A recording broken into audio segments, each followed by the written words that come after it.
Yes, you might recall that song. Still a hit, as they say. Watching it again just brings back memories. And guess what? On the show this morning, we have the brains behind that video. So essentially the idea is to speak to these industries that are doing quite well, helping the image of Nigeria, not just the image, but the economy of Nigeria. So this year, 2024, we can build on it and ensure that we leverage on our areas of competitive advantage. Guys, we have joining us on the show this morning two gentlemen who worked very hard on that music video that won awards and all shattered records, essentially. Buhari Olalekan, Unlimited LA, is right here with us, a cinematographer and music video director, directed that video that you saw right there. I don't know whether to call you Buhari or Unlimited LA or Olamilekan or everything together. Unlimited LA is fine. It's fine. Good morning, welcome to the show. Thank you so much. And right next to him, John Angel, fashion stylist. He styled that movie. So all of the good work you saw in that video, rather, he was behind it. Good morning as well. Thank you for joining us. Thank you for having me. Due to popular demand, someone asked that I ask you that, how do you grow your hair and your beards? And I just had to indulge. Healthy like this? This will be 4 years this year. Wow. It started from lockdown. Actually, you know, I was tired of calling the barber to come to the house and collect 7K every week, because I was really on I was on low cuts. I cut my hair like every week, you know. I wasn't making money, and this guy was coming to the house to cut my hair, lockdown money. So one day I just decided that I stopped coming. Enough is enough. And that was it. So this is all natural, you don't have any... Nothing natural. So you can hear that for that person whom I must not mention. You don't rub anything, you don't... Yeah, treatments, okay, just hair cream, basically. Okay. Nothing extra. So perhaps it's in the genes, yeah. I don't know. So guys, let's talk about your industry. Big industry. You guys did so much last year, and a lot of people look at you and say, these are the ambassadors of Nigeria. These are the guys really helping to propagate the positive side of our nation. By the way, there are lots of positives, but I'll start with you, Unlimited LA. A lot of people know your name. They might not see your face a lot, but they see your work and the rest. But speak to us. Your industry, we just had Daria Altalade talking about, some of the pitfalls, some of the things that they expect should be better in the industry, some of the opportunities in the industry. This is the year that we grieve for nobody. So tell us, 2023, what was it like? 2024, what should we be doing for our creative industry? I think generally the creative industry is moving forward and still building, and because 2023 we had like investors moving, like Empire, 1RPM, Sony, yeah, coming in. And even recently, United Masters just came into.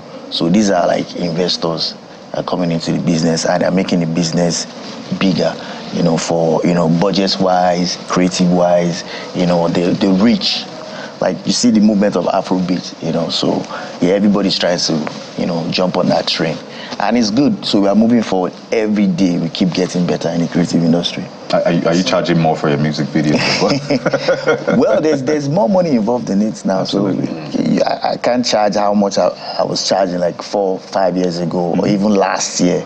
So because there are people understand the effort we put in behind the scenes. So and these investors really understand, and are bringing in the funds to. Okay, before. Sorry, I'm just always curious to ask, and I know this is quite controversial, but just so we put it all out there, what is the average rate to shoot a movie? I know it's been very controversial. Someone put up something out there of music video. Forgive me. So what is the average rate cost to shoot? Are you asking me in person, or you want me to speak generally now? So just to maybe sort of get a sense into what you do, all of the work that goes into it. It's not just point a camera and shoot. Yeah. Dance to the music and then that's it. There's a lot of work that goes into it. So okay, what does it cost? What I would say is, because this is essentially creative, and you can't really put a price tag on it. I've shot a video for free, and you probably would have seen the video, but I don't want to mention that. I've shot a couple of videos for free, and I've shot videos very expensive. Doesn't mean it didn't cost you. Okay, equipment, styling, all of that. It costs you, but you probably just. I get that because I also run a production house. Yeah. So most of these things, I own them. Right. So what's like the range? 10,000. Don't worry, NIRS is not listening. That's what I'm trying to say, because I can afford to shoot a free music video for you and peg it at $100,000. But I won't take anything from you. It's creativity, so you can't really put a charge on it. Okay, you maybe you on the mic and off it again. When you got your mic, you didn't know what to answer. Yeah, you can't use creativity. You can't put a charge. I'm going to come to Angel in a moment, but at what point should a musician consider shooting a video? As soon as you have any record out. Now, as a musician, I always tell new artists, you don't have to source for the most sought after video director or cinematographer at that point in time. I'm sure there's one guy around in your neighborhood that is very good with even with the mobile phone or with the small camera. I mean, is that, like I said, is creativity. You can't really put a price on it. So I will advise new artists, like if you don't have to sort for the biggest director because just you have a single or maybe you just recorded a song yesterday, you're looking for unlimited eloquence speakers. No, you don't have to do that. Okay. Let's come to you, Angel. You're the image maker in terms of he points the camera, sets the light and all of that. Of course, he's the creative director to make sure that, but you have a vision of how a particular artist should look like, how a particular sound should be conveyed in terms of fashion. So when you look at a particular, maybe lyrics of a song, and you look at the brand of an artist, what exactly do you put together to make sure that you interpret that styling correctly? So I think one of the first thing to look out for when you have the scripts, read the scripts, the storyline determines the way the artist should look like. The storyline, the scene, the location, and sometimes you also consider the personality of the artist and his audience as well.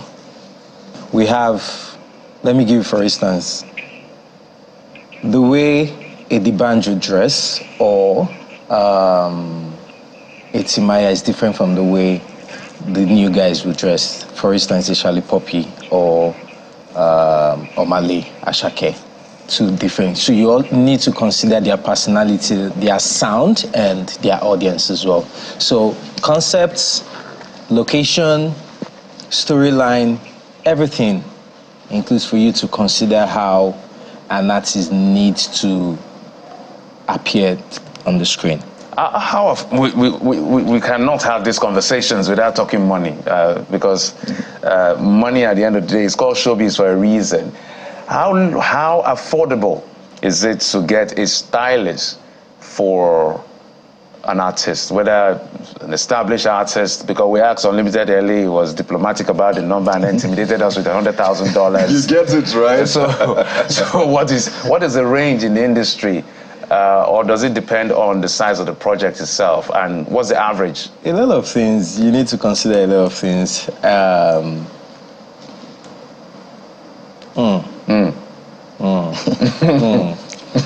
You consider a lot of things. If you're an up-and-coming artist, I don't think...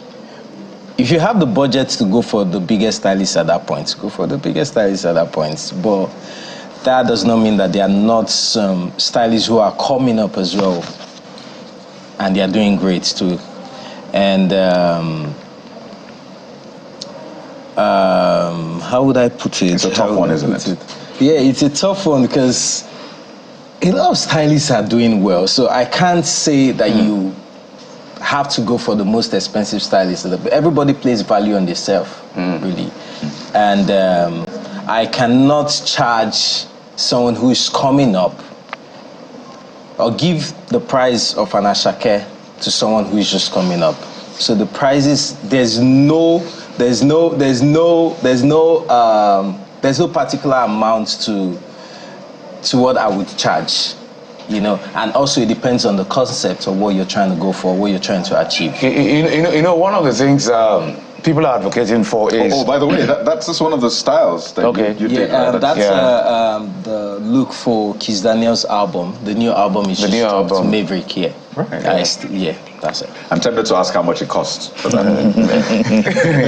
I don't know what I would. We ask questions. How much did it cost to get Kiss Daniels coming out like this?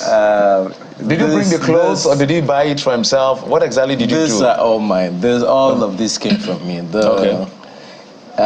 We had a conversation about what the album should look like, and I said, okay, let's go. I sent a couple of options, and we went for it. And there's no price, but that cost a lot. This particular look cost a lot. Yeah, you can see it looks really expensive. Okay. People are running away from that question. We're not going to for you this year. They're running away. But one of the questions I want to throw in before Kayode comes in is the fact that there's a value chain in the industry, one of which is your fashion space. One of the things we try to do on the show is to see how when young people, netizens watch and they are inspired, they be able to take something away. So if you're advising a netizen or a young person who wants to say, I don't want to be an unlimited LA, I don't want to be a director like that, I want to style people, some level of a kit for them to guide them, what will it be? I think first thing is to be creative, know what you want and know what you're doing. At the end of the day, it's creativity. Once you're creative, you can make nothing out of creativity. He knows much of my story and how I was able to do a lot with nothing, And now that I can conveniently ask for a certain amount, I'm still doing more. So it's not about how much you're giving to prove yourself. I think if you're creative enough, if you know what you're going into, you make a lot of research about what you're going into, you can make it. It's a business of creativity. You can make nothing out of anything. So essentially, the possibilities are unlimited. Like unlimited LA. You got that right. Okay, let me come to you unlimited naturally, unlimited LA. And still sort of the question Jeff asked John Angel. Yeah. So which are you comfortable with? Angel is better, right? Angel. Yeah, I think it sort of fits your personality. The starter pack, let's speak to if a young Nigerian out there, because it's a big industry. A lot of people want to be doctors, engineers, lawyers, and the rest, but I don't quite see children in school say, I want to be a music video director. But it's actually a big one. I mean, a lot of people look up to you as well. Say, I want to be a stylist, I want to be a teacher. It's changing, right? Fantastic. Yeah. Well, I've seen children say, I want to be a model and the rest. And we'll come to some of that. But if you were to give a starter pack to a young Nigerian out there who wants to be a creative like you, who wants to shoot lovely videos, you have a story, and he said that, he started from literally nothing. I imagine you have your story as well. What would it be in that starter pack that you hand to them this morning? Your mobile phone, your smartphone. That's all you need. Really? That's all you need. So use it to shoot? Use it to edit? Yes. But it wouldn't look like yours now. No, it would look... Have you seen, there's a particular Beyonce video that was shot on the iPhone 6. Yeah, I remember that video. Yes. I've shot my first attempt at this business was I used my own mobile phone, recorded myself singing to a Dagreen song, put it on the timeline, edited, taught myself how to edit. That was my first take. And also, if you go to my page, you see some of the things I've done with my mobile phone. It's that simple. Most of the skits you watch are shot on the mobile phone. So it's as simple as that. It's as simple as because that. a lot of people think I have to get this kind of equipment. I need the lights. I need the camera. Everything is in your hand. Your smartphone is good to go. And I do hope that someone out there is listening and taking notes, because there's literally, from their stories, you'll hear that there is no obstacle in front of you except the ones you create with your mind. They started literally from nothing, and here they are. They can't even tell us how much they charge, so they're that big. Really. But speak to this point, which is quite concerning for a lot of people. Our entertainment industry is within a cultural context, right? When I say cultural context, we're not like America, for example. There's a culture. There's an American culture. There is an Indian culture, and which you see play out in Bollywood, in their music. There's a Chinese culture which you see out playing in their movies, even in their social media, the way governance works. You can't just jump on certain social media. Even in Dubai, for example, you know, there's a cultural context that then plays out in everyday life. So there are concerns from a lot of people saying, well, the entertainment industry as of today seems to be eroding that culture, essentially. So a lot of things are borrowed. They see, well, certain images on television and they wonder, this does not gel with our culture. Is that a concern you have as well? Because you are the guys that project the entertainment industry. Is that a concern you have? How do you ensure that our culture is preserved in the work that you do? I'll start from you, then go to him. I think, thinking about it, I think Nigerians are the most traveled. I think I read it somewhere, most traveled. So now you have your cousin, your friend, one is in the US, one is in Europe, one is in Russia, one is in, and they're living out there. Their taste is beginning to change. And so I think what we do mostly as a creative, as a music video director is,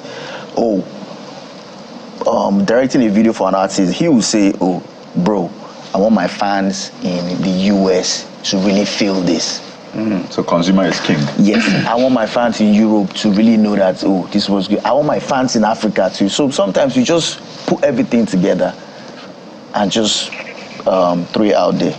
So I think it's because of, should I say, Nigerians in diaspora that make us put all these things together and make it look like, oh, we have our own culture too, but at the same time, because we are all over the place, now we need to let everybody know that, oh, we'll be here, because I remember a time for I think it was 2015, throughout 2015, most of my music videos, I didn't shoot them in Nigeria. It was basically South Africa and the US because of who the artists were trying to appeal to at a particular time. But right now, I don't think, people barely go out of Nigeria to shoot. All the music videos you see are done here, because of course there's more capacity, there's more budget to do things there. So I would say it's the Nigerians in diaspora that inspire, you know, those diversity in the videos that you see. What about you, Angel? Because dressing is key. Repeat your question. The question, essentially, there are concerns that the way the entertainment industry, the way people dress, the way they are styled, even the content of the music, the content of the content itself is eroding at our culture of respect, culture of modesty, you know, culture of decency and the rest. So is that a concern you have? Have you had to face that? And how are you ensuring that our culture, or at least those simple principles of life, decency and the rest, is still protected? So one of the things I've decided on my own to do is when I have the opportunity to project our culture, I do that. For instance, when any international artist is in Nigeria, I don't put them in what they are used to. I give them what our tribe, our outfit, our culture. I try to interpret our culture to them, and they love it. For instance, French Montana was in Nigeria like 3-4 months ago. Yeah, I had other outfit he wore, but he loved the agbada I gave him. Correct, Yoruba demon. And that was the first thing he posted on his page, and it went viral. The same thing when that baby was in Nigeria as well. Like all the outfit he wore for the video with David was all Nigerian outfits. You styled him as well. I styled him as well. It was all Nigerian outfits. So that's one way. I've seen that what do I want to give to French Montana that he hasn't worn before? What do I want to give to that baby that he hasn't worn before? The only thing I could give him that would interest him to wear, that would make him look rich and love it, is our culture. And that's one way I try to interpret or try to sell and improve our culture to these people. When they post it on their page, I got a lot of international calls and deal to get the same outfit these guys were wearing, and yeah, I shipped them off over for some good. I want to follow up on that particular question, because some people within the African culture, they're quite conservative and they don't want to see nudity on TV and all of that. That's what they have PG-18, PG and all of that to be able to restrict access to viewing. So sometimes you wonder, who really pushes for this particular elements into music video? Is it the creative directors like you or LA, or the artist itself, or is it hybrid? It's not me. It's not me. They are the one. At the end of the day, they tell me you answer this for is yourself. what they want. They tell me this is what they want. I have to interpret what they want, and also because if you check it, it's also a way of getting people glued and connected to their TV screen to want to watch. It's also a marketing strategy. Let's be frank. LA. I don't know if I answered that. At the end of the day, it's the directors there. Let me quickly say this. Now, the first question is, who own the rights to this material? The contents. Who own the Rights content? owners. I don't own the content. So it's not you. I don't own the So content. there's an hierarchy. So I don't own the content. It belongs to the client, which is the artist. So, and they say customers are always right. Artist comes to me and say, I want 50 girls naked in this video. I will only charge you and tell you that, okay, this is what is possible. As an artist, you know what you want, you know what your audience, you know who your audience are, and the people you are trying to target. So if you come to me and tell me that, I don't have a choice than to give you exactly what you want, because at the end of the day, the rights to that material does not belong to me. So I am not the one. So you guys are just following I think there's an advertising principle called attract, engage, and retain. So I understand all of that. Well, we just needed to know who is the culprit here. So you're not the culprit, you're the corporate stylist. You're the corporate stylist. You're the corporate director. I wanted to find out from you, LA, and as well as you, this question is for both of you. AI is a great thing, but it's also a threat. And you've mentioned a couple of things that young people can start off with. So in your industry, given the miniaturization of technology to be able to push things that our big cameras can do, is that a problem coming, or you're seeing it as complementary to exactly what you're doing? It's not a problem. Like you can't really fight technology, and it's always like for beginners, because at the end of the day, no matter how much you want to do these things, there's also a conventional way of doing things. You still have to go to the cinema, you have to do all that, and you can't shoot anything on your mobile phone and take to the cinema. Contrary to what I said you can start with mobile phone. Yes, but for a starter, you're not doing anything to take to the cinema. You're shooting things for people to watch on their mobile phone. So it's fine if you use your mobile phone. AI is really helping us in terms of CGI, visual effects, and all that. It's really, really helpful in that. And I don't see it as a threat, honestly, because it's really helping us. Angel? Technology will always win. Technology will always win. For me, it's helping me. I go on and I search, I check for things and Get inspiration. Technology will always win, but like he said, there are some things that if you still want to get, there are some places you would go, not AI. Oh yeah. So at that point, technology didn't win. Your creativity won, right? I wouldn't put it that way, because some people still prefer the old school to the Conventional way of doing it. Yeah. So 1-1, go, let's draw, as they say. I'd like to also ask you, and I know that there's lots of challenges you guys face, and I'm hoping that we can touch on them as we move on. But speak to us about why you have no jackpot. Because I know there's a lot of young people say, no, I need to jackpot. And by the way, I'm sure you have to say that's Angel and Frenchman. No, can we go back to the other picture? Kiss Daniel. Montana, exactly. Yeah. That's what you're talking about, right? You were talking about, right? So that's how to project the culture. If you have like the full look, I think there's a full look of this image, so you see what he looks like. Okay. After the styling, when the picture was taken. Yeah, I think if they have it, they can put it like the way he had the hat already and the horse still. Okay. He was really looking like I'm a king, a Yoruba king. And that's what our culture essentially does. Oh, there you go. Yeah. That's it. Yeah. This is beautiful. You know. Beautiful. Jeff, that's the life, come to this side, Try someone. So I was asking you, because I know it's a trend now, buzzword, Japa. People say, well, you can't make it here. Well, of course, we've seen that has been trounced time and again. But for talents like you, I imagine there's a lot of demand for your talent out of Nigeria. So I don't know if it's a thing of condition or you decided to stay back.